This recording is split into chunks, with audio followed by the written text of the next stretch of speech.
there are moments in this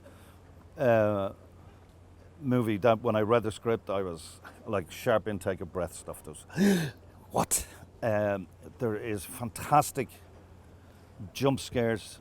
There is fantastic acting. We get actors to do proper scenes. This is it would do it a disservice to call this a horror movie. It is way beyond that. It's beautiful looking. Tom, our cinematographer, is incredibly talented, been in the game forever, Oscar nominated, the whole deal. We've got Thomas Newman doing the music. Please, 15 times Oscar nominated. There's a lot of big hitters involved in this. Mr. Steven Spielberg's company is making this movie. Big hitters. So we have to deliver the goods. And their wonderful, wonderful director and producer and Seth Brad and everybody involved in this has gone the extra mile. It's nearly killed us on a number of occasions on this. They haven't spared anything trying to kill us on board during storms and stuff. I don't know how. I really should call my agent, or at least my psychiatrist. It's been a huge. If 1/3 of the adventure that we've had making it ends up on the screen, we will have a fine movie in our hands.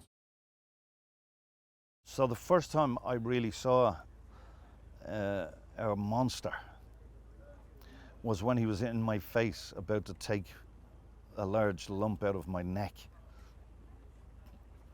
And I'd said hello to him when he walked on board, but it's a lot different when the rain is going, the wind machines, all this noise, and you're doing something, even though it's in the script, you're doing something, you turn around and he's there in that magnificent makeup.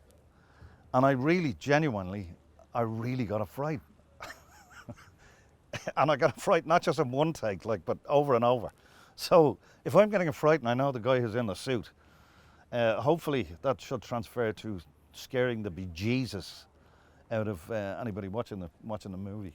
I think it will. I'm really sure it will. But he's incredible. And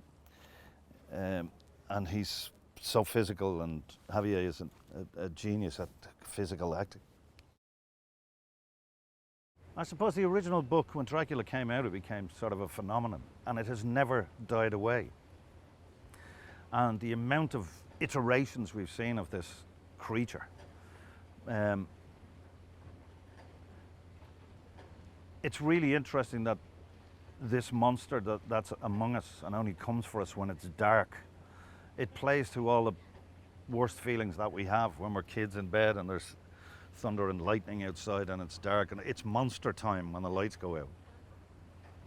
So Dracula, not only 100 years ago, and not only now, but in 100 years' time, there will still be movies made about Dracula, because he's like the perfect monster.